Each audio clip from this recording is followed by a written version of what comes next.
we actually sold it at the peak. Consulting with financial advisors about when it was time to sell the remaining stock.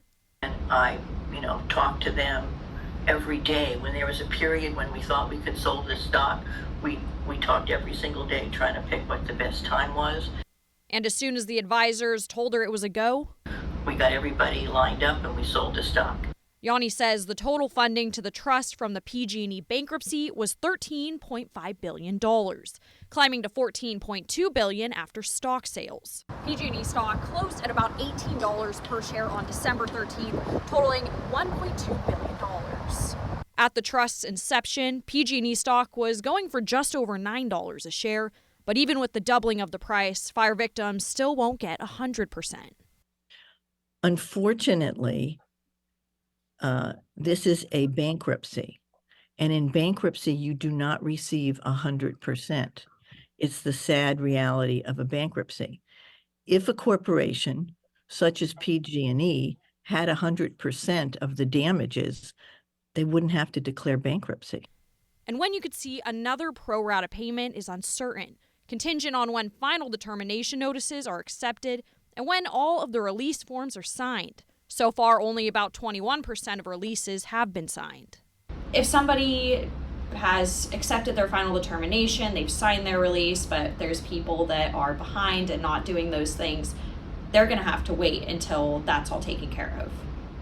Yep, they are. And that is pursuant to the bankruptcy rules. About $10 billion has been paid out to survivors. Yanni says the $19 billion awarded in determination notices is an assessment of the total losses, but not necessarily the total payout.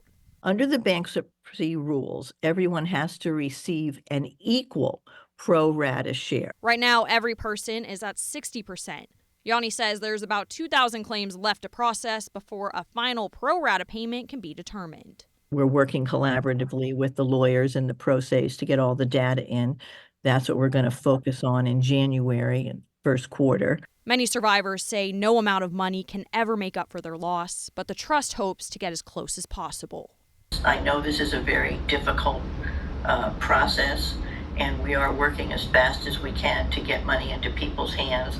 It's a collaborative work, so as I already said, I reiterate, we need the notices accepted and we need the releases back and signed. What would you say to somebody that's a claimant with the trust that maybe doesn't feel like they are being made whole in the end of this?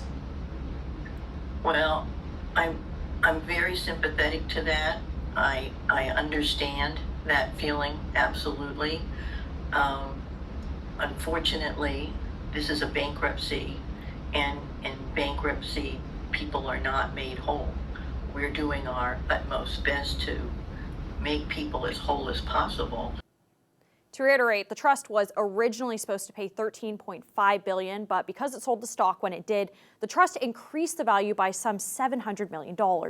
Yanni says she doesn't want people to underestimate how long this could take, but hopes to have everyone paid by the end of 2024.